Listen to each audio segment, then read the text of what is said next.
Sa bawat kaluskos ng mat sa marmol na sahig ng Architect Global Industries, tahimik na humahabi ng sariling kwento si Lola Penang Ortega, isang janitress na tila bahagi ng pader at kisame ng kumpanyang matagal nang unti-unting naluluma. Magandang umaga, Lola P. Bati ni Rica, receptionist sa lobby, habang abala sa pagkakape. Magandang umaga rin, iha. Mahina ngunit magalang na pugon ni Lola Penang habang bitbit ang kanyang timba at lumang mop. Walang masyadong pumapansin sa kanya. Sa totoo lang, kung hindi siya magsuot ng kulay berdeng uniforme ng janitor, baka isipin ng iba na isa siyang nawawalang pasyente sa home for the aged. Ngunit sa likod ng kanyang mumunting hakbang, may dalang kasaysayan ang bawat kilos niya. Si Lola Penang, noong kabataan pa, ay isa sa pinakapinagkakatiwalaang plant technician sa isang planta sa Davao. Marunong siya sa wiring, pressure valves at maging sa basic mechanical troubleshooting. Ngunit nang maaksidente ang kanyang nag-iisang anak na si Ramil, 10 taon na ang nakalilipas, iniwan niya ang lahat upang maging full-time caregiver. Sa edad na 74, dala niya ang bigat ng panahon, hindi lang ng katawan kundi pati ng pangarap na naudlot. Dahil wala na si Ramil, siya na ang tumayong magulang sa 2 apo nitong sina Jonas at Lika. Umuupa sila sa 2nd palapag ng isang lumang gusali, ilang kanto lang mula sa kumpanya. Maliit ang espasyo, sira-sira ang kisame at tumutulo ang gripo. Ngunit mas pinili niyang malapit lang ang tirahan sa trabaho upang mas may oras siyang makasama ang kanyang mga apo tuwing gabi. Isang gabi, habang pinapaliguan niya si Lika sa maliit nilang banyo, tinanong ito, "Lola, ano po trabaho mo talaga?" Sumagot si Lola Penang habang pinapahid ng sabon ang likod ng apo, "Naglilinis ako, apo. Pero dati, nagtatrabaho ako sa pabrika, nag-aayos ng mga sirang makina." "Matalino po pala kayo, Lola," tuwang-tuwang sagot ng bata. Mumiti si Lola Penang, bagamat may pait na bakas sa kanyang mata. "Hindi sapat ang talino, anak. Minsan, kailangan ding..." Tuwing gabi, matapos mapatulog ang mga bata, isinasara ni Lola ang pinto ng kanilang maliit na kwarto. May isang kahon sa ilalim ng kama na punong-puno ng lumang kwaderno at bulpen. Dito niya sinisimulan ang kanyang palihim na gawain, ang pagsusulat ng mga napupuna sa kumpanya. May isang pahina roon na nakasulat, "March 4, 2nd floor CR." May tagas pa rin sa linya ng tubig. Sa tingin ko'y luma na ang gasket pero imbis na palitan, nilagyan lang ng masking tape ni Manong Gardo. Sablay. Isa pa, March 12, may 2 resibo na nakadikit sa boardroom table. Parehas ng item pero magkaibang presyo. Parehong pirma ni Ate Dacer. Isa pa, April 3, Bodega 3, may mga kahon ng materyales na hindi ginagamit. Same items na dumating noong Pebrero pero may bagong invoice ngayong Abril. Duplikat? Hindi ito ordinaryong chismis file lamang. Isa itong sinadyang koleksyon ng detalye. Obserbasyon mula sa isang babaeng hindi kinakausap pero laging naroroon. Hindi ito sinasadya upang sirain ang iba. Ito'y simpleng pagtatangkang unawain kung bakit parang pabagsak na ang kumpanyang dati pinapangarap ng marami. "Lola, bakit mo sinusulat yan?" Minsang tanong ni Jonas na nahuli siyang sumusulat sa notebook habang nagkakape. "Para kapag may nagtangkang tanungin ang isang tulad ko, may masabi akong maayos." "Pero hindi ka naman tinatanong, di ba?" Tumango lang si Lola sa ngumiti ng malungkot. "Baka balang araw, kailanganin nila." Sa loob ng Architect, tila walang may pakialam sa matandang janitress. Ngunit sa bawat sulok ng pantry, sa likod ng mga filing cabinet, at sa pagitan ng mga sirang fluorescent lights, nakukita ni Lola ang mga palatandaan ng isang kumpanyang hindi lang nalulugi sa pera, kundi sa integridad. Alam niyang hindi sapat ang 1 o 2 tao upang bumagsak ang buong sistema. Ngunit, sapat ang isang taong matiyaga para mapansin ang butas bago pa ito lumaki. Minsan, Nakita niya si Miko Resurrección, ang accounting officer, na nagmamadaling bitbitin ang isang brown envelope mula sa boardroom patungong basement storage. Tila may tinatago. Bulong ni Lola sa sarili habang tinatakpan ng basahan ang mop bucket para hindi siya mahalata. Isa pa sa mga kinapansin niya ay ang patuloy na pagsipa ng electric bill ng kumpanya, gayong lumiliit ang production. May mga aircon na bukas kahit walang tao. May mga gamit na hindi pinapatay at may order slip na tila sobra-sobra sa aktwal na proyekto. Ngunit sa halip na magsumbong kaagad, piniling ipunin muna ni Lola ang lahat. Hindi dahil sa takot, kundi dahil sa tiwala sa tiempo.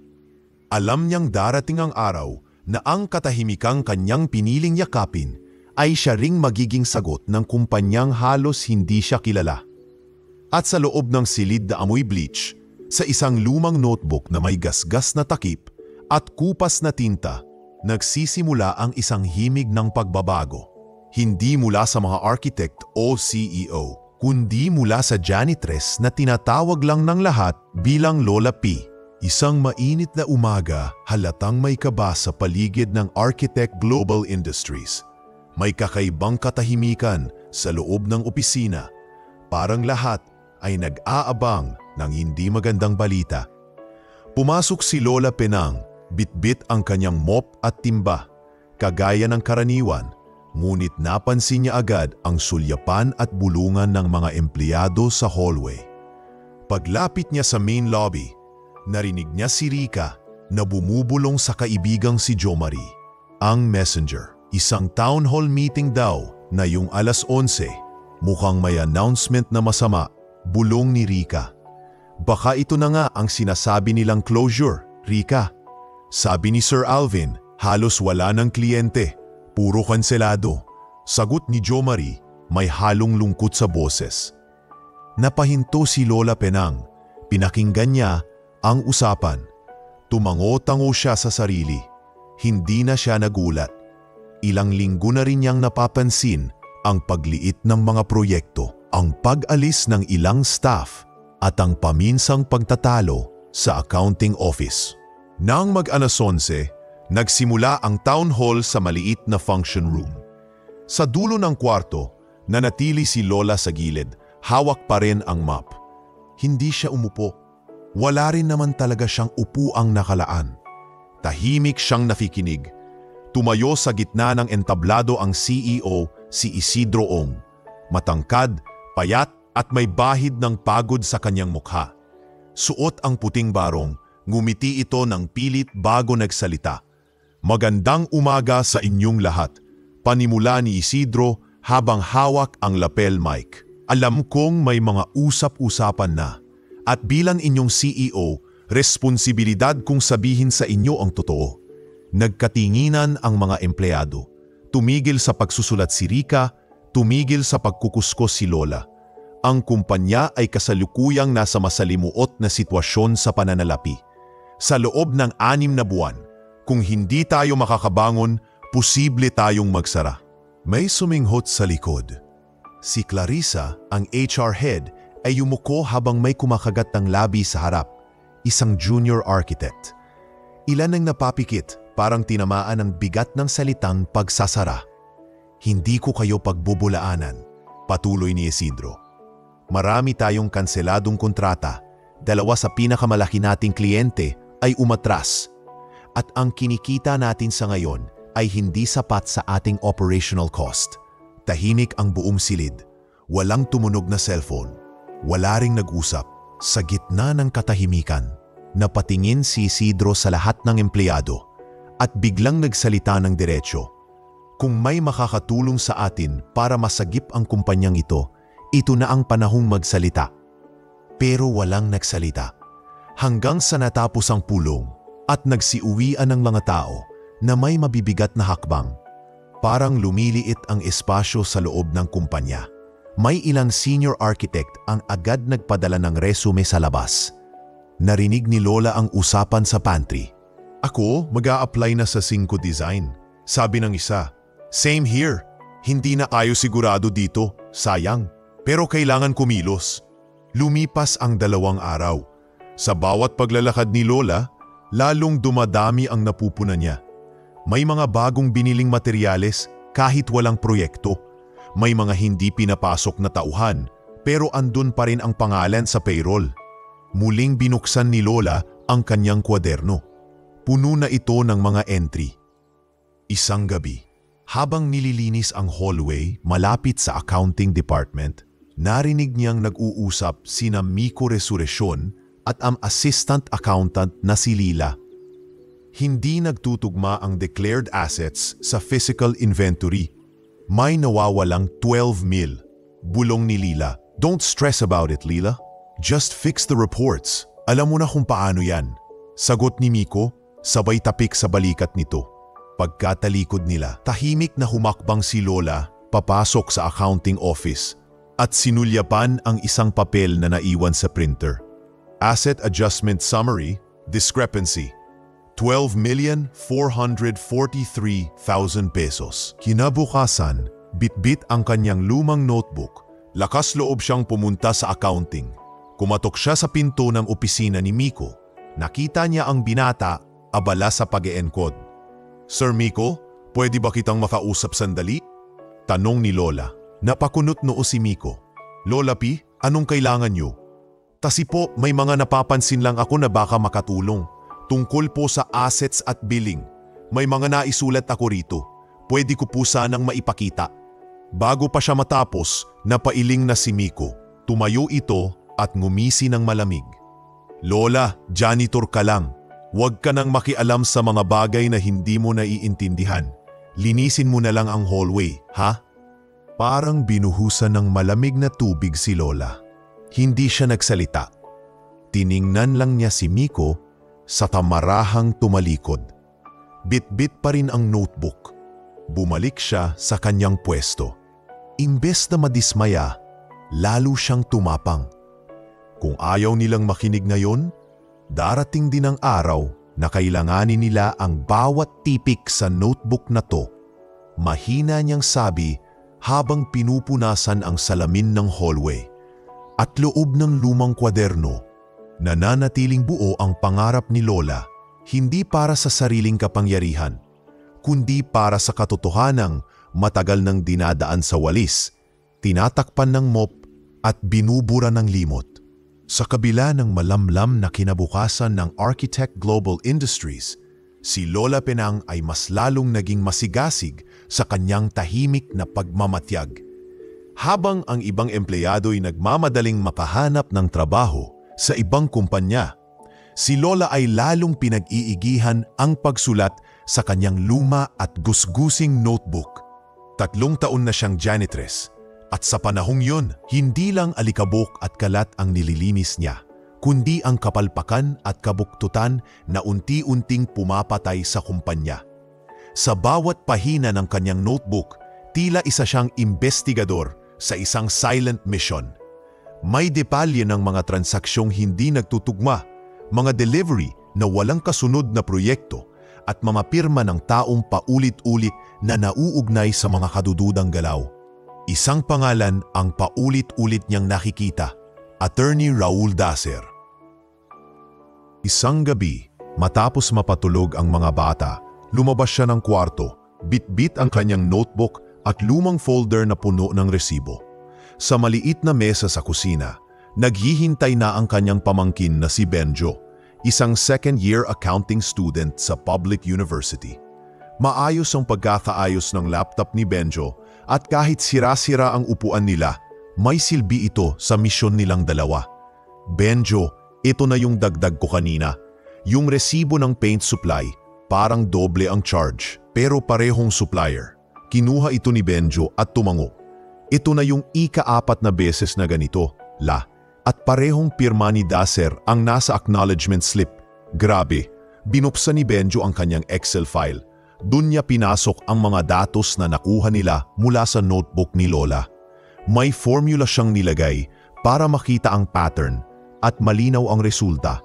Lahat ng anomalya ay nauugnay kay Ate Raul Dacer, isa sa mga senior architect ng kumpanya na may access sa procurement at billing. La, Tingnan niyo po ito.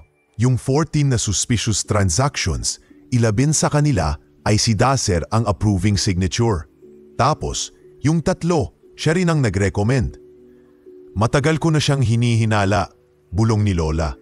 Tahimik yan, pero palabing nagmamadaling umalis tuwing Friday. Madalas din siyang nasa office kahit wala namang trabaho. Gusto niyo po bang i-print ko tong summary? May charts din dito na pwedeng magpaliwanag. Gawin mo, anak. Kailangan nating ng taong may boses sa loob, hindi tulad ko na janitor lang. Kinaumagahan, suot ni Lola ang malinis niyang uniforme at bitbit ang envelope na may laman na Excel audit summary ni Benjo. Pinuntahan niya si Clarissa Yulo, ang bagong HR head. Si Clarissa ay kilala sa pagiging by the book, isang tao na sinusunod ang patakaran, bata man o matanda, boss man o rank and file. Pagkakatok niya sa glass door ng HR office, sumilip ang sekretarya. May kailangan po ba kayo, Lola? Nandyan ba si Ma'am Clarissa? Saglit lang po, importante lang. Ilang minuto lang, lumabas si Clarissa. Naka-blazer, salamin at may matalim ngunit patas na tingin. Lola Penang, may problema ba? Ma'am, pwede po ba akong makausap? Tungkol po ito sa mga transaksyon sa kumpanya. May dala po akong ebidensya. Napakunot ang noo ni Clarissa, ngunit binuksan niya ang pinto. Pasok po kayo. Sa loob ng opisina, inilabas ni Lola ang envelope at inisa-isa ang laman nito. Binuksan ni Clarissa ang papel. Una ay tiningnan nito bilang pormalidad lang, ngunit habang tumatagal, nagbabago ang ekspresyon niya. Sinong gumawa nito? Tanong niya habang sinusuri ang spreadsheet. Pamangkin ko po, accounting student. Tinulungan po niya akong ipasok sa computer lahat ng napansin ko sa 3 taon. 3 taon? Ulit ni Clarissa, gulat ang boses. Ibig sabihin, ganito na katagal ang mga anomalya. Opo ma'am, ayoko po sanang makialam. Pero kung ikasasara ng kumpanya ang mga ganitong gawain, hindi ko na po kayang manahimik. Tumayo si Clarissa. Pumunta sa may filing cabinet at kinuha ang ilang kontrata. Tiningnan ang mga invoice. Tumugma. Lola, may ideya po ba kayo kung sino ang dapat nating munang tanungin tungkol dito? Tingin ko po si Attorney Dacer. Siya po ang may hawak sa halos lahat ng napapansin kong pahina-hinala. Tumango si Clarissa. Tumayo at lumapit kay Lola. Hindi ko alam kung paano mo ito nagawa, pero kung totoo ito, baka ikaw ang nakapagsalba sa kumpanya. Ngumiti si Lola. Pagod, ngunit magaan ang loob. Hindi po ako tagapagligtas. Tagapansin lang po. Ang dumi, ma'am. Kung hindi mo lilinisin, kakalat at kakainin ang buong bahay. Napatigil si Clarissa. Alam niyang may bigat ang sinabi ng matanda. Nagsimula siyang magplano ng discreet internal audit. Hindi na biro ito. May laman, may dokumento, may datos, at ang pinaka hindi inaasahan, galing ito sa janitress na halos hindi man lang kinafausap ng mga empleyado. Sa kanto ng hallway, habang tinatanaw ang HR office, napatigil si Miko Resurreción. Napansin niya si Lola Penang na lumabas ng opisina ni Clarissa. Bit-bit ang walang laman na envelope. Napakunot siya ng noo. May kutob siyang hindi iyon basta ordinaryong usapan lamang. Mula sa itaas ng hagdan, nakatanaw rin si Attorney Raul Dacer. Napansin niya ang paglabas ni Lola at si Clarissa na tila abalang-abala sa pagbabasa ng papel. Napahawak siya sa kanyang kuwelyo at tumalikod. Sa dami ng papel na kanyang tinakpan, hindi niya naisip na may isang taong hindi na kailangan ng posisyon para makita ang butas ng sistema. At si Lola, habang naglalakad pabalik sa bodega, ay tahimik na nag-usal ng dasal. Sana po, kung ito man ang paraan para maisalba ang kabuhayan ng iba, gabayan niyo po sila. Kasi hindi po ito para sa akin, kundi para sa mga batang tulad ni na Jonas at Laika na nangangarap sa mundong dapat malinis at totoo. Sa loob ng ilang araw, matapos makausap ni Clarissa si Lola Penang, tila may hindi maipaliwanag na tensyon sa paligid ng opisina. Hindi na ito ang dating tahimik na architect, may gumagalaw sa loob ng mga pader nito. At si Clarissa, bagamat bagong upo bilang HR head, ay hindi nag-aksaya ng panahon. Gamit ang notebook at audit summary ni Lola, agad siyang nagtawag ng internal audit team, pinangunahan ng finance consultant na si Jude Altamirano, isang no-nonsense na auditor na kilala sa industriya. Clarissa, ani Jude sa panimulang pulong nila. Kung kalahati lang ng nilalaman ng notebook na to ay totoo, may malaking butas sa sistema nyo. Buong-buo yan, Jude, tugon ni Clarissa. At ang pinakakakaiba, janitress ang source. Janitress, napataas ang kilay ni Jude. Hindi basta janitress. 3 taon niyang inobserbahan to. Di lang basta chismis, may resibo, may pattern, may datos. Mula sa araw na yon, sinimulan ang tahimik ngunit masusing imbestigasyon. Sa loob lamang ng 1 linggo, lumutang ang katotohanan. Si Attorney Raul Dacer, isa sa pinakamatagal at pinagkakatiwalaang senior architect ng kumpanya, ay nagsumite ng higit 12 proyekto na pawang ghost projects. Peke ang mga kliyente, peke ang mga kontrata, at ang malala pa, nakipagsabuatan pa siya sa ilang suppliers para kumita ng under-the-table commissions na umaabot sa halos 9.7 milyon. Ilang empleyado ang nadawit at kinailangang isailalim sa disciplinary review. Ngunit si Dacer ang sentro ng operasyon. Isang umaga, pinatawag siya ng HR. Sir Raul, mahinahong pahayag ni Clarissa habang binabasa ang isang dokumento. Ikinalulungkot ko, pero kailangan niyo po kaming samahan sa boardroom. May katanungan po sa inyo ang management. Ano do? Hearing? Nakangising tanong ni Dacer. Ngunit wala na siyang nagawa. Doon na binuksan ng finance team ang kanilang findings. Lahat ng dokumento, encoded files, duplicated receipts, at maging ang mga sinumpaang salaysay ng ilang tauhan sa procurement. Sa harap ng board members, nanahimik si Dacer. Wala siyang naidahilan. Effective today, you are suspended pending termination, malamig na sabi ni Isidro Ong, ang CEO. Kasabay nito, isang hindi inaasahang mensahe ang ipinadala sa janitor's locker room. Lola P, inapatawag po kayo ni Sir Isidro. Sa boardroom po agad, urgent daw po. Napatigil sa pagwawali si Lola Penang, bitbit ang kanyang dustpan, inayos muna niya ang kanyang buhok. Sa katahimik na nagtungo sa conference room sa ikalawang palapag. Pagbukas siya ng pinto, tila bumagal ang oras. Nandoon ang buong board of directors, ang mga manager, at si Clarissa, nakatayo sa tabi ng projector. Lola Penang, bati ni Isidro, habang pinapaupo siya sa isang bakanting silya sa gitna. Opo sir, tugon niya habang naihiyang naupo. Hawak pa rin ang basang mop gloves. Alam naming hindi madali ang ginawa niyo. Kaya gusto naming marinig mula sa inyo mismo. Paano niyo nalaman ang lahat? Lumunok si Lola. Dahan-dahan niyang binuksan ang kanyang lumang notebook na bitbit niya palagi. Nilapag ito sa mesa. Sa 3 taon ko po dito, bawat araw, bawat linggo, nagtataka ako kung bakit parang hindi tumatagal ang pera ng kumpanya. May mga resibo na doble. May mga gamit na hindi ginagamit pero paulit-ulit binibili. May mga proyektong wala naman talaga. Hindi po ako marunong sa mga system nyo, pero marunong po akong magmasid. At marunong akong magsulat. Pumingin siya kay Clarissa na bahagyang tumango. Sinama ko pong pamangkin ko, si Benjo, estudyante po siya ng accounting. Tinulungan niya akong ilagay sa Excel lahat ng napuna ko. Hindi ko po ito ginawa para umangat o umeksena. Ginawa ko po to kasi napapansin ko walang nakakapansin. Tahimik ang buong silid. Ang pinakamatandang board member, si Ginoong Rica Frente, tumangu-tango habang pinagmamasdan si Lola. Ma'am Penang, ang tawag sa ginagawa mo ay grassroots auditing. At sa totoo lang, mas detalyado pa sa gawa ng ilang consultant namin. Ginoo, sagot ni Lola, pag nagwalis po kayo sa maduming kanto, hindi sapat na basta punas. Kailangan mo pong tanungin kung bakit laging marumi ang kanto na yon. Napangiti si Isidro, saka nagsalita. Sa ngalan ng buong kumpanya, nagpapasalamat kami sa inyo, Lola Penang. Kung hindi dahil sa inyo, baka tuluyan na tayong nagsara. Ngunit hindi doon nagtapos ang pagpupulong. Isang board member, si Attorney Gennaro Lapid, ay nagsalita. Sir Isidro, may panukala po ako.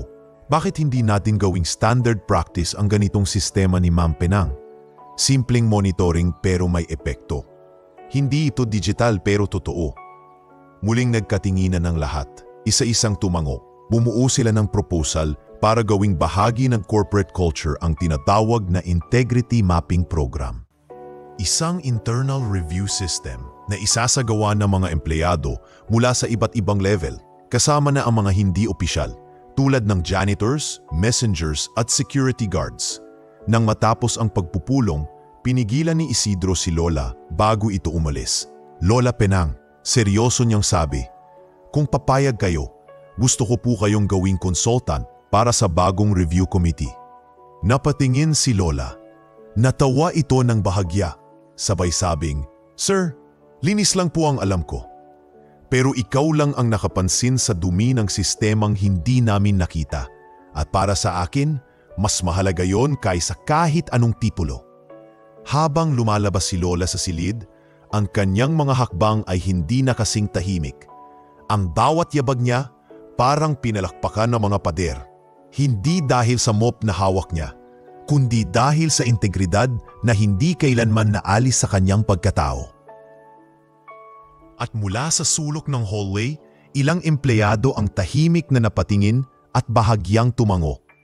Ang dating tinatawag lang na Lola P, ngayon ay tinatawag ng ang haligi ng katotohanan.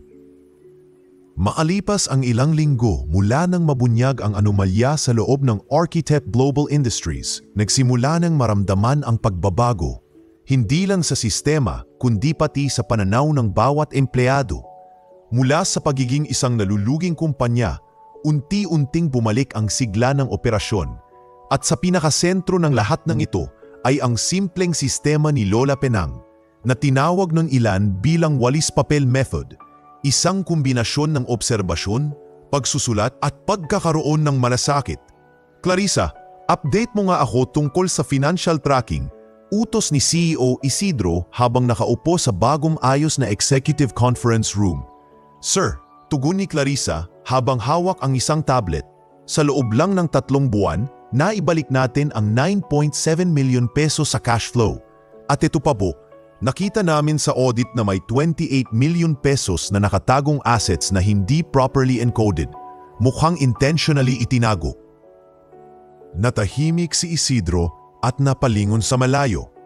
28 milyon, ilang taon na palang nabaon ito. Kung hindi dahil sa notebook ni Lola P, malamang na wala tayong matitira ngayon, dagdag pa ni Clarissa. Sa mismong buwan ding iyon, sinimulan ni Isidro ang pagbuo ng isang bagong protokol, ang Transparency Framework Initiative. Isang patakaran kung saan lahat ng departments ay obligadong magsagawa ng internal review kada quarter. Kasama ang tinatawag nilang integrity checkers, mga empleyadong walang posisyon sa pamunuan ngunit may sapat na access para magbigay ng ulat. At sa unang batch ng mga ito, nandoon si Lola Penang bilang honorary consultant. Sa panig ni Lola, bagamat hindi niya lubos maisip kung gaano kalaki ang epekto ng kanyang simpleng pagsusulat, ramdam niya ang pagbabago sa pakikitungo ng mga tao sa kanya. Hindi na siya basta Lola P na tagalinis ng banyo. Siya na ngayon ang ginagalang at kinikilala ng lahat, mula janitor hanggang sa mga board member. Isang hapon, habang naglalampaso siya sa lobby, nilapitan siya ng batang intern na si Yana. "Lola P," mahiyain itong sabi, "totoo po ba na kayo ang nagsumbong tungkol sa anomalya?" Ngumiti si Lola habang pinipiga ang mop. "Hindi ako nagsumbong, iha. Nagsalita lang ako noong napansin kong wala nang gustong magsalita." "Totoo po bang nakatulong yung notebook nyo para ma-rescue ang company?" "Hindi notebook ang nag-rescue sa kumpanya, anak. Ang totoo, uso ang nagtulak na isulat ko yun. Kasi kung wala kang pakialam, kahit may notebook ka, wala ring silbi." Napalunok si Yana. "Gusto ko pong matutunan yan, Lola. Sige, simulan mo sa pagmamasid. Tapos, pag may nakita kang mali, isulat mo. Hindi para manira, kundi para maitama." Dumating ang buwan ng Disyembre. ang taunang General Assembly ng kumpanya. Ngayong taon, hindi ito simpleng pagtitipon. May espesyal na anunsyo si CEO Isidro. Nakasuot siya ng puting barong, may ngiti sa labi habang hawak ang mikropono. Ngayong taon, nais naming bigyang parangal ang isang taong nagpakita ng tunay na integridad at pagmamalasakit sa kumpanyang ito. Isang taong hindi kailanman humiling ng pansin, ngunit siya ang dahilan kung bakit tayo nandito pa ngayon. Lumakad si Lola Penang papunta sa entablado. Nakasuot siya ng simpleng puting blouse at maayos na palda. Palakpakan ng lahat. Tumayo ang buong audience. May ilang tumulo ang luha, partikular na si Clarissa, habang hawak ang plake na may nakaukit. Integrity Hero Award. Lola Penang Ortega. Sa kanyang simpleng paraan, ipinakita niya na ang malasakit ay higit sa posisyon. Pagkatanggap niya ng parangal, humarap si Lola sa lahat. Hindi ko po inakalang mararating ko to, pero hindi po ako bayani. Janitress lang ako. Pero natutunan ko po sa buhay, kahit walis lang ang hawak mo, kung ginagamit mo ito ng tama, makakatulong ka para luminis ang mundong marumi. Nagpalakpakang muli ang mga tao. Ilan ay tumayo, may ilang kumuha ng litrato, ngunit ang pinakamasaya sa lahat ay hindi si Lola mismo, kundi si Jonas at Laika na nandoon sa audience. Bit-bit ang isang maliit na cardboard na may nakasulat, "We love you, Lola." Ilang linggo matapos ang event, isang artikulo ang lumabas sa front page ng business section ng kilalang dyaryo. From Janitress to Company Savior, the story of Penang Ortega. Agad na naging viral ito. Muling bumalik ang tiwala ng mga dating kliyente sa kumpanya. Isa-isang nagbalikan ang mga kanseladong kontrata. Ang kumpanya ay muling umangat, hindi lang sa kita, kundi sa reputasyon. Nakatanggap din si Lola ng imbitasyon mula sa ibang kumpanya upang magsalita tungkol sa integridad. Ngunit madalas, tinatanggihan niya ito. Bakit hindi niyo po tinatanggap yung mga speaking engagement, Lola? Tanong ni Benjo, habang sabay silang kumakain ng lugaw. Hindi ko pangarap maging sikat. Ang gusto ko lang, matutong makinig ang mga tao.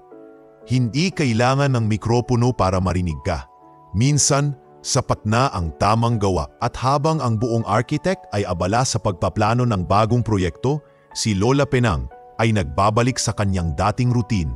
Nagwawali sa hallway, nagtutupi ng basahan at sa tuwing may bakante, sumusulat pa rin sa kanyang notebook. Ngunit ngayon, hindi na ito para mag-imbestiga, kundi para itala ang bawat hakbang ng isang kumpanyang muling nabuhay dahil sa tahimik na paninindigan ng isang matandang babae na walang hawak na kapangyarihan kundi simpleng malasakit. At sa likod ng bawat bagong papel na ipinipirma ng management, isang paalala ang nakalagay sa footer.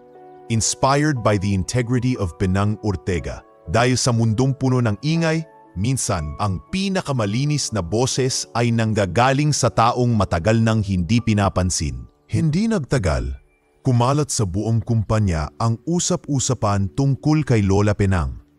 Mula sa pagiging isang simpleng janitress, ngayon ay kinikilala na siya bilang isang mahalagang tagapagsalba ng architect. Pero higit pa roon, nagsimulang usisero ang mga tao. Paano nga ba siya nagkaroon ng kakayahang mag-audit? Saan siya natuto ng ganitong sistema? At bakit tila mas alam pa niya ang pasikot-sikot ng operasyon kaysa sa ilang empleyado? Parang imposible, di ba? Bulong ni Marvin, isa sa mga site engineer. Janitress siya pero parang mas sanay pa siya sa process control kaysa sa mga analyst natin. Ano ba background niya? Tanong ni Lila, accounting assistant. May nagsabing, dati daw siyang technician? Hindi lang technician, singit ni Clarissa na narinig ang usapan.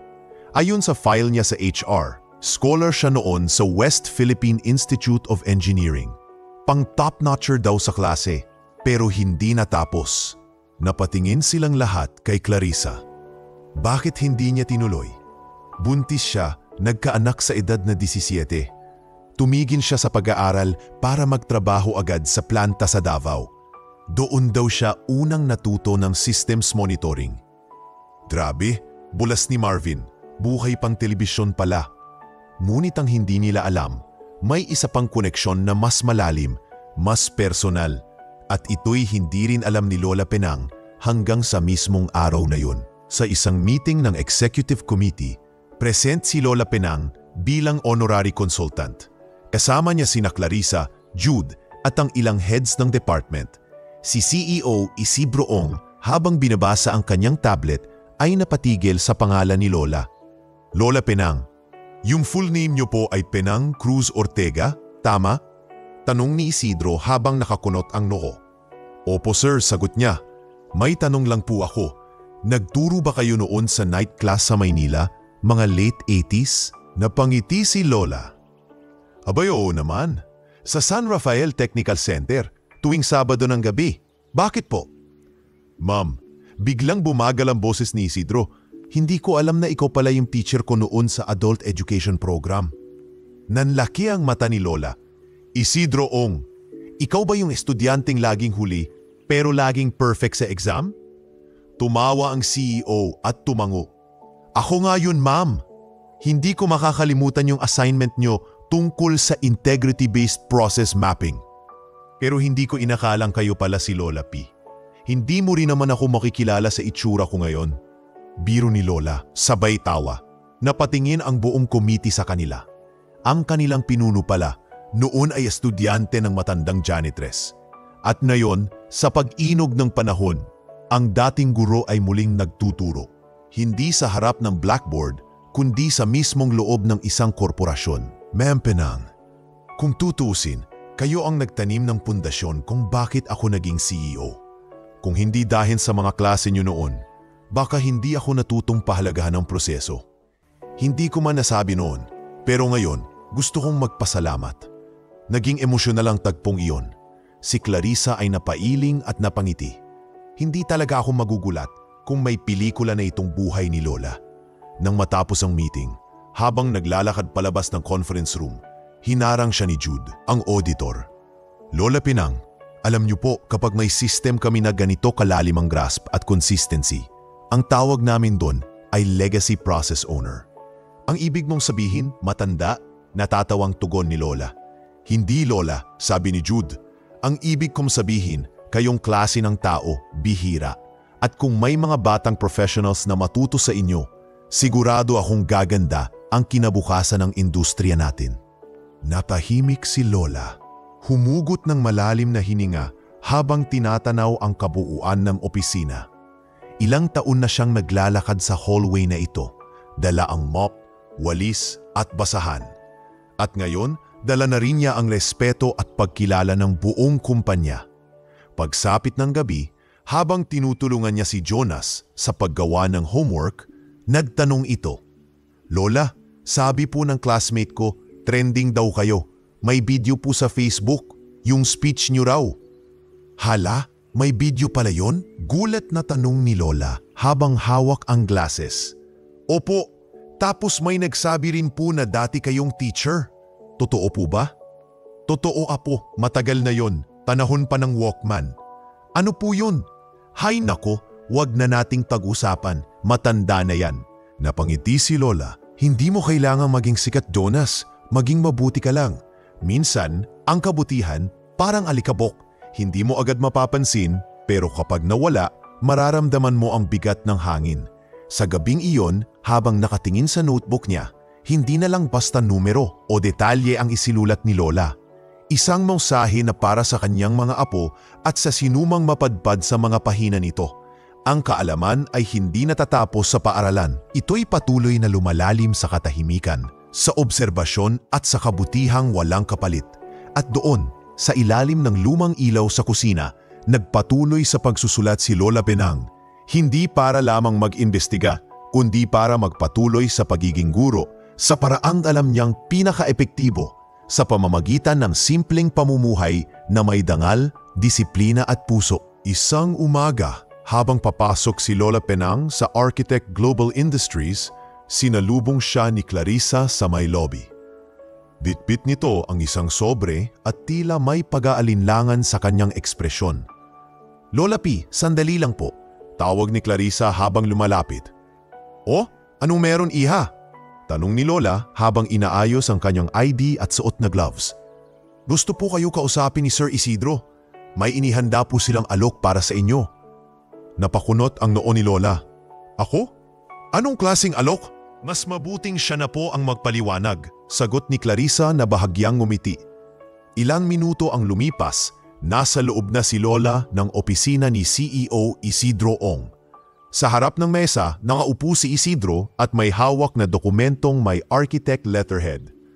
Ma'am Penang, panimula niya, napagpasyahan po ng board na mag-alok sa inyo ng bagong posisyon bilang process auditor ng kumpanya. Nanlaki ang mata ni Lola. Process auditor? Opo, tugon ni Isidro. Hindi po ito para dagdagan kayo ng trabaho, kundi para kilalanin ang kakayahan nyo. Wala po kaming mas pinagkakatiwalaan pa sa larangan ng pagmamasid at integridad. Tahimik si Lola. Tiningnan niya ang papel at saka mahinahong umiling. Sir, taos-puso po akong nagpapasalamat. Pero janitress po talaga ako. At dito po ako mas komportable. Nagpalit ng ekspresyon si Isidro. Halong paggalang at pagkabilib. Bakit po kung okay lang itanong? Hindi ko kailangan ng bagong titulo para makatulong. Mas may silbi ako sa sulok, sir. Doon ako mas nakakakita ng totoo. Ang pinakamahalaga po ngayon ay hindi ang posisyon ko, kundi yung kinabukasan ng mga apo ko. Dito inabot ni Isidro ang isa pang folder. Kung ganun po, ito ang ibinibigay ng kumpanya. Full scholarship para sa 2 niyong apo at housing support para sa permanenteng tirahan nyo. Hindi na kayo kailangan magbayad ng upa buwan-buwan. Lahat ng ito bilang pagkilala sa ginawa nyo para sa architect. Napaluha si Lola Penang. Hindi dahil sa material na tulong, kundi dahil sa unang pagkakataon sa napakahabang panahon. May isang lugar na kumilala sa kanyang kabutihan. Paglabas niya ng opisina, sinalubong siya ni Jonas na galing sa school tour sa opisina. Lola, sigaw ni Jonas habang tumatakbo palapit. O anong ginagawa mo rito, Jonas? Field trip po namin. Pinayagan po akong sumama kasi ako raw po yung top student sa science. Si Ma'am Lisa po mismo ang nag-nominate sa akin. Napangiti si Lola habang hinahaplos ang ulo ni Jonas. Talaga? Naku, abay, may scientist na pala tayo rito.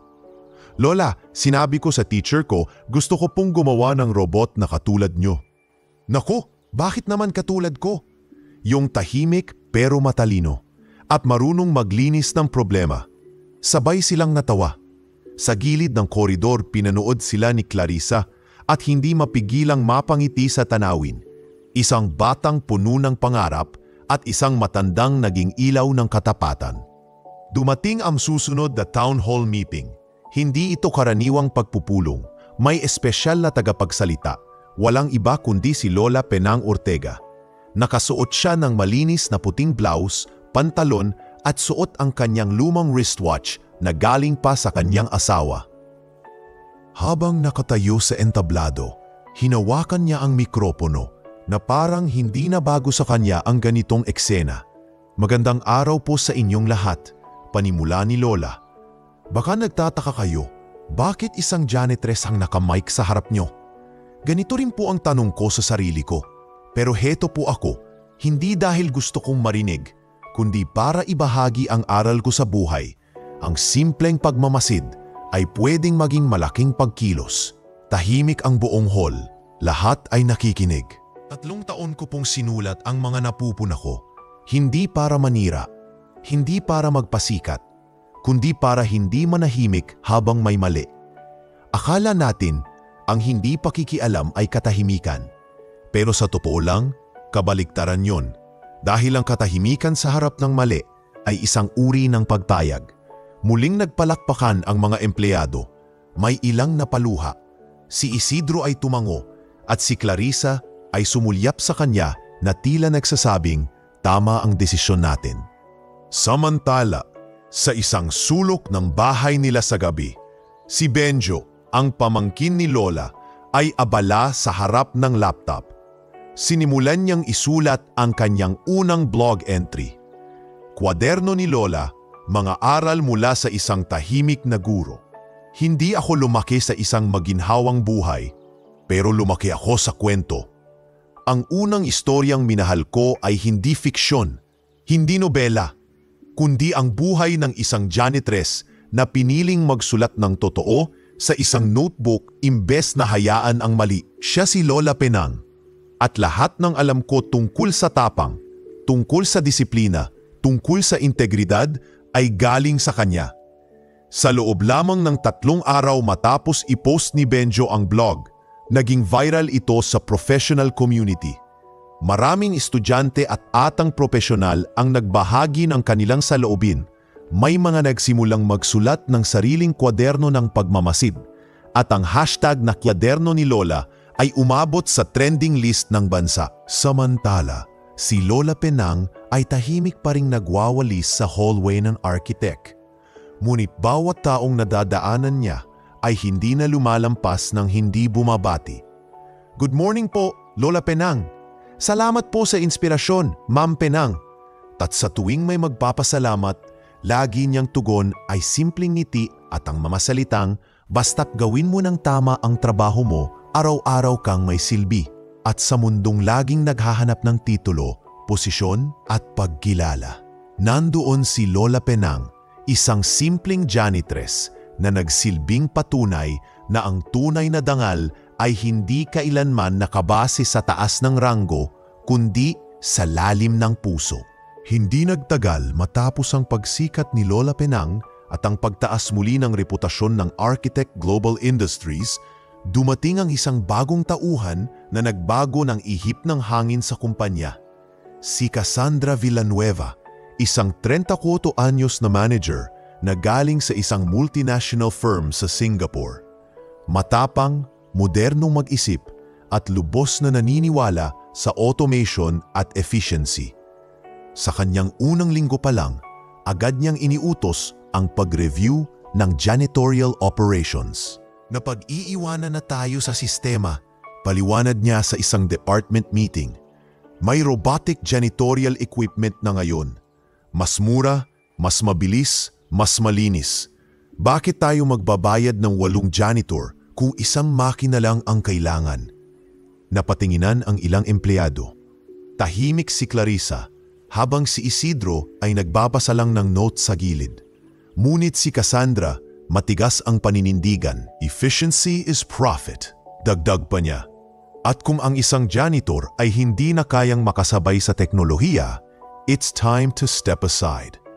Ilang araw matapos ang pulong na iyon, napansin ni Lola Tenang na unti-unting nagbabago ang galaw ng paligid. Ang mga dating bukas na logbook ng mga rooms ay biglang hindi na niya ma-access. Ang digital tablet kung saan niya dapat pinipirmahan ang maintenance checklist ay tinanggal na. May mga bagong policy memo sa bulletin board na tila hindi na siya kinokonsulta. "Lola P, hindi na raw kayo required sa level 2, sabi ni Rico, isa sa mga guards. "Ha? Bakit naman?" Nagtatakang tanong ni Lola habang bitbit ang kanyang mop bucket. "Hindi ko rin alam, Lola.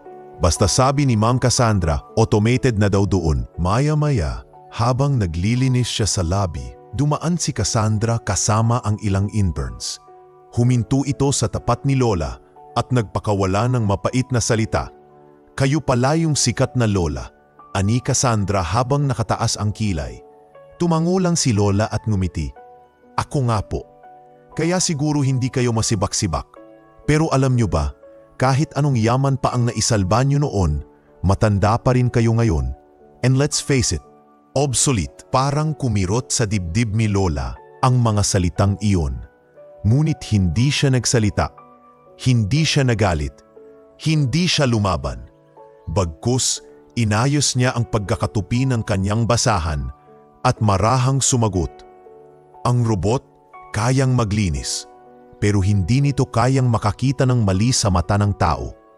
Tumawa si Cassandra at tumalikod. "Sentimental garbage," bulong nito. Ilang empleyado ang nakasaksi sa eksena. Isa na rito si Rica, ang receptionist, na agad nag-report kay Clarissa. "Ma'am, may hindi na po tama. Pinagsalitaan po ni Ma'am Cassandra si Lola. Grabe po yung sinabi niya. Parang pinahiya siya sa harap ng mga interns." Nag-init ang mukha ni Clarissa. Agad siyang nagtungo sa HR at pinatawag si Cassandra para sa isang closed-door meeting. Sa loob ng opisina, binuksan ni Clarissa ang mga log reports. Bakit niyo tinanggal sa access si Lola Penang? Efficiency, Clarissa. Hindi na siya kailangan. May bagong system tayo ngayon. Hindi pa yan approved ng board. Mariing sagot ni Clarissa. At kahit approved yan, hindi dahilan para pagbuhatan mo ng salita ang isang matandang may integridad na higit sa karaniwang empleyado ripo. Napailing si Cassandra. You people are too emotional. This is business. Exactly, sabat ni Clarissa. And you just risked this business by disrespecting the very person who saved it. Kinabukasan, nagpatawag ng emergency board meeting si Clarissa. Nandoon si CEO Isidro, ang ilang board members at si Cassandra. Before we proceed, sabi ni Clarissa, may isang bagay tayong kailangang ayusin. Ang seguridad ng isa sa pinakamahalagang tao sa architect. Nagpresenta siya ng report, ang harassment incident, ang pagbabawal sa access ni Lola, ang proposal ni Cassandra na automation plan, at ang internal petition ng 42 empleyado na nagpahayag ng suporta kay Lola Penang. Tumayo si Isidro at nagsalita. Sa panahong muntik nang bumagsak ang kumpanyang ito, iisa lang ang taong hindi sumuko, isang janitress. At ngayon, mas pinili pa niyang manatiling janitress kahit inaalok natin ang posisyon. Hindi ito usapin ng edad o sistema. Ito ay usapin ng pagkilala sa katapatan. Tumango si Ginoong Ricafrente, ang pinakamatandang board member. I move that we declare Miss Penang Ortega as permanent honorary staff of architect. Hindi maaaring tanggalin, hindi maaaring ipababa at may karapatang bumisita o pumasok sa kahit anong bahagi ng kumpanya. Second the motion, ani Clarissa. Approved, sabay-sabay na sagot ng mga miyembro. Samantala, si Lola ay nasa rooftop garden ng kumpanya, nagdidilig ng halaman sa maliit na taniman ng HR department. Nang lapitan siya ni Isidro. Ma'am Penang, tawag ni Isidro habang may dalang maliit na certificate folder. Oh, sir, anong ginagawa niyo rito? Hindi po ba dapat nasa pulong kayo? Galing nga ako sa pulong at ito po ang resulta. Iniabot niya ang folder, binuksan iyon ni Lola at binasa. Certificate of Permanent Honorary Staff. Sa ngalan ng buong Architect Global Industries, kinikilala ang karapatan, karangalan at kontribusyon ni Gong Penang C. Ortega bilang haligi ng integridad ng kumpanya. Hindi maaaring sibakin, limitahan o ipagtabuyan ang kanyang presensya sa kumpanya sa kahit anong kadahilanan. Nanahimik si Lola. Sa mga salitang iyon, tila nabura ang sakit ng pagmamaliit ng pagiging hindi pinapansin sa mga unang taon. Maraming salamat, sir. Mahina niyang sabi. Hindi ko po ito inaasahan. Deserve nyo, Ma'am Penang. Hindi dahil sa tagal nyo sa serbisyo, kundi dahil sa klase ng serbisyong binigay nyo. At habang palubog ang araw sa likod ng building, tahimik na iniangat ni Lola ang hawak niyang tabo ng tubig at dinilig ang tanim na rosemary. Ang mabuting ugat, wika niya sa sarili. Kahit anong unos, hindi natitinag. Isang Lunes ng umaga, tahimik ang lobby ng Architect Global Industries, mas tahimik kaysa karaniwan. Ang mga unang pumasok na empleyado ay naglakad ng dahan-dahan, tila may iniingatang katahimikan.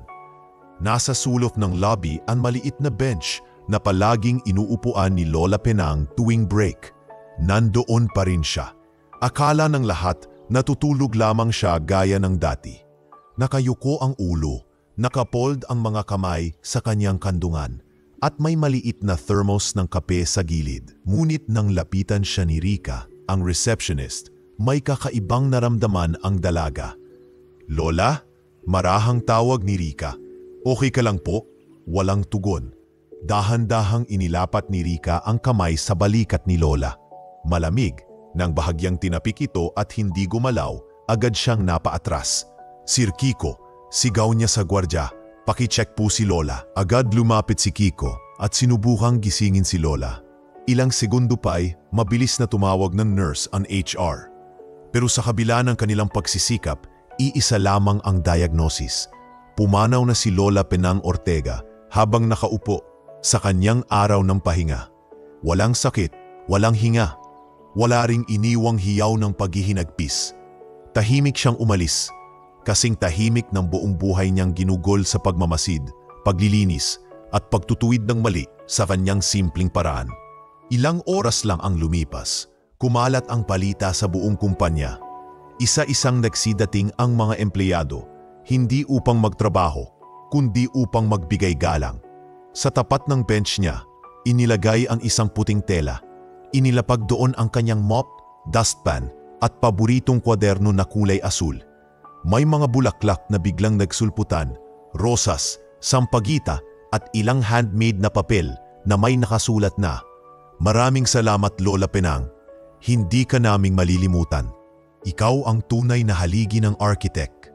Ngunit ang pinakakagulat sa lahat ay nang tinawag si CEO Isidro Ong papunta sa dating workdesk ni Lola sa janitorial room.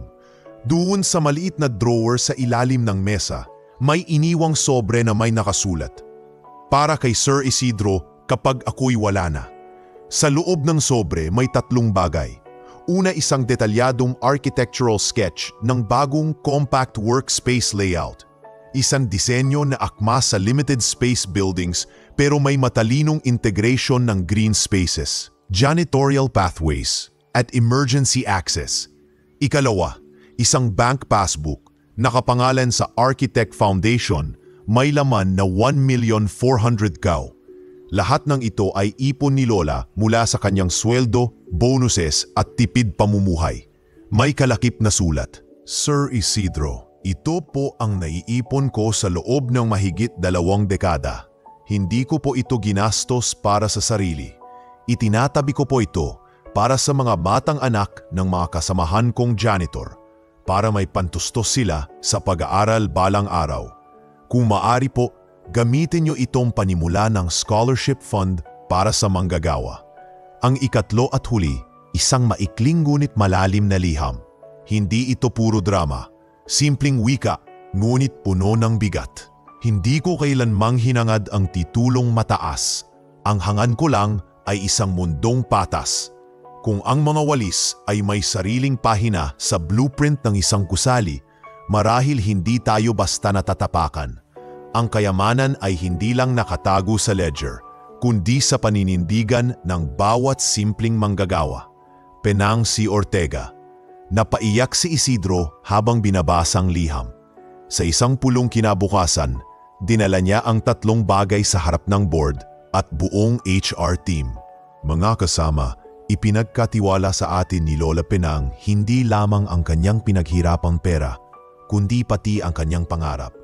Simula ngayong taon, bubuksan natin ang Penang Ortega Scholarship Fund, isang programa para sa mga anak ng ating mga utility, janitor, security personnel at lower wage staff." Tumayo si Clarissa. "At kung papayagan ng board, nais ko ring imungkahi ang paggawa ng mural sa lobby, sa mismong lugar kung saan siya umupo araw-araw. Hindi bilang alaala lang, kundi bilang paalala." Inaprubahan ng board ang lahat. Ilang linggo lang, itinayo ang mural sa pader ng lobby. Isang malawak na likhang sining na nagpapakita ng isang matandang janitress na may hawak na wanis, nakatayo sa gitna ng blueprint ng isang gusali. Sa likuran niya, may mga taong nakatingin at sumusunod sa kanyang yapak. Sa ibaba ng mural, nakaukit ang kanyang mga salita. Ang kayamanan ay hindi lang nakatago sa ledger, kundi sa paninindigan ng bawat simpleng manggagawa. Isang araw habang naglilinis si Rico, ang bagong janitor trainee, napatingin siya sa mural at tumigil saglit. "Bossing," tawag niya kay Kiko. "Siya po ba yung si Lola P?" "Oo," sagot ni Kiko habang nakangiti. "Hindi mo na sa inabutan, ano?" "Hindi na po. Pero marami pong nagsasabi, siya raw po ang dahilan kung bakit buhay pa tong kumpanya. Hindi lang yon. Siya ang dahilan kung bakit may scholarship ngayon yung anak ko. Dahil sa kanya, nag-aaral na si Yuri sa engineering." Tahimik si Rico. Inilabas ang kanyang maliit na notebook mula sa bulsa. "Bakit may notebook ka?" tanong ni Kiko. Gaya raw ni Lola P, dapat marunong ka ring magmasid. At kapag may nakita kang mali, isulat mo. Para pag dumating ang tamang panahon, may paninindigan kang maibabahagi. Napaniti si Kiko. Mukhang hindi mawawala si Lola P. Buhay na buhay siya sa mga gaya mo. At sa likod ng bawat pagwalis sa sahig ng architect, sa bawat pagtatala sa notebook ng bagong henerasyon, sa bawat batang nakatapos dahil sa scholarship, nananatiling buhay si Lola Penang Ortega. Hindi na siya basta janitress. Siya na ang naging alamat ng paninindigan. Makaraan ang halos 1 taon mula nang yumao si Lola Penang Ortega, ang Architect Global Industries ay tuluyan nang nagbago. Hindi lamang sa pisikal na anyo ng gusali, kundi sa kaluluwa ng bawat empleyado nito. Sa gitna ng kumpanya, itinayo ang isang bagong gusali na hindi lang para sa pagpupulong o mga kaganapan. Ito ay naging sentro ng kultura, kasaysayan at integridad ng kumpanya. Isang araw ng inauguration, nagtipon-tipon ang lahat sa harap ng modernong multipurpose hall na may malalaking salamin, halaman sa paligid at isang plake na makikita sa pader, Penang Integrity Center. Sa ilalim ng pangalan, nakasulat ang dedikasyon, alay kay Ginoong Penang C. Ortega. Sa kanyang katahimikan, natutunan naming makinig. Sa kanyang paninindigan, natutunan naming tumindig. Ang pagbubukas ng gusaling ito ay dinaluhan ng buong board, lahat ng empleyado at maging mga kinatawan mula sa ibang kumpanya. Si Clarissa Yulo, HR head, ang unang nagsalita sa entablado. Hindi kailanman akalain ng kahit sino, panimula ni Clarissa, na ang isang simpleng janitress ang magiging haligi ng bagong kultura ng architect. Hindi siya humawak ng posisyon. Hindi siya naging opisyal. Ngunit ang kanyang ginawa ay higit pa sa anumang papel sa organisasyon. Ngayon, ipinapangalan natin ang lugar na ito hindi lang para alalahanin siya, kundi para patuloy na turuan tayo ng kanyang prinsipyo. Ang paninindigan sa gitna ng katahimikan. Sa likod ng entablado, sa mismong lobby ng Penang Integrity Center, naka-frame ang notebook ni Lola. Hindi ito ginawang digital replica. Mismong ang orihinal, may mga luha ang tinta, lukot na pahina at sira sa gilid. Nandun pa rin ang mga sulat kamay na may petsa, mga obserbasyon at komento na sa unang tingin ay walang halaga, ngunit sa huli naging susi sa muling pagbangon ng buong kumpanya. Samantala, sa mundo sa labas ng architect, patuloy na umaalingangaw ang pangalan ni Lola Penang. Si Benjo, ang pamangkin niyang tumulong sa pagsusuri ng datos mula sa notebook, ay ngayon ay isa ng certified public accountant. Sa unang beses na tumuntong siya bilang guest speaker sa isang National Ethics Conference, pinakilala siya bilang ang tinig ng grassroots ethics. Ang pinakamalaking aral na natutunan ko mula sa aking lola, ani Benjo sa kanyang talumpati, ay ito. Hindi mo kailangan ng diploma para maging tama ang prinsipyo mo. Kailangan mo lang ng malasakit. Mula roon, sunod-sunod ang imbitasyon sa kanya. Seminars, panel talks, pati guest interviews sa TV. Ngunit ang pinagmamalaki niya ay ang pagkakaroon ng kurso sa HR at accounting training modules ng architect, kung saan required reading ang case study ng kanyang lola. Nakabasa ito ng libu-libong HR trainees at naging standard reference material sa iba't ibang kumpanya. Pinamagatan ang module na Kwaderno ng Katotohanan, ang aral ni Penang Ortega. Dito, inatalakay ang mga prinsipyo ng integridad sa antas ng ordinaryong manggagawa. Kung paano dapat hindi baliwalain ang pananaw ng mga tinuturing na maliit at kung paanong ang pamumuno ay hindi nagsisimula sa taas, kundi sa puso. Ngunit ang pinakakanakaanting sa lahat ay nang inilunsad ang isang documentary film tungkol sa buhay ni Lola Penang. Pinamagatan itong Tahimik na Tagapagtuwid. Sa loob ng 40 minutong video, ipinakita ang kanyang simpleng pamumuhay, ang kanyang kwaderno at ang testimonya ng mga taong natulungan at na-inspire niya. Si Jonas at Laika, ang kanyang mga apo, ay lumabas sa huling bahagi ng dokumentaryo. Si Jonas, suot ang uniforme ng kanyang Science High School, ay nagsalita sa harap ng kamera. Lola ko yon. Hindi siya sikat, pero ngayon ko lang naintindihan kung gaano siya kalaki. Ang video ay unang ipinost sa opisyal na page ng architect. Sa loob lamang ng 3 araw, umabot ito sa higit 3 milyon na views. May mga estudyanteng nagkomento, "Hindi na ako nahihiyang maging anak ng janitor. Pinaghirapan ng tatay ko ang kursong to. Para kay Lola Penang, itutuloy ko." Sa isang silid ng bagong Penang Integrity Center, habang ipinapalabas ang nasabing dokumentaryo sa isang orientation para sa mga bagong empleyado, tahimik na nanood si Renzo, isang bagong pasok na janitor, 19 anyos at anak ng isang dating basurero. Tahimik lang siya sa sulok. Habang pinapanood ang eksena kung saan si Lola Penang ay nagpapaliwanag kung paano niya piniling magsalita kahit janitress lang siya, kumurot ang dibdib niya. Pagkatapos ng video, habang palabas na ang mga tao, bumalik si Renzo sa harap ng screen. Sa loob ng ilang segundo, nakatingin lang siya sa huling frame. Larawan ni Lola na may hawak na walis at may nakasulat sa likod. Ang kayamanan ay hindi lang nakatago sa ledger, kundi sa paninindigan ng bawat simpleng manggagawa. Dahan-dahan niyang binuksan ang kanyang backpack. Mula rito, inilabas niya ang isang maliit na notebook na may takip na kulay itim, may goma sa gilid. Kinuha niya ang isang ballpen, tumingin muli sa screen at bulong sa sarili. Baka sakaling makatulong din to balang araw. At doon, sa sulok ng silid na puno ng mga larawan ng prinsipyo at katapatan, sinimulan ni Renzo ang kanyang unang pahina. Hindi niya alam kung saan ito hahantong, pero gaya ni Lola Penang, alam niyang may halaga ang bawat pagmamasid, lalo na kung may kasamang paninindigan. Dahil ang tunay na pagbabago, kahit sa pinakamalaking kumpanya, ay nagsisimula sa tahimik na pagkilos ng isang taong may pusong tapat at kwadernong hindi nagtatago kundi nagliliwangan. Wakas!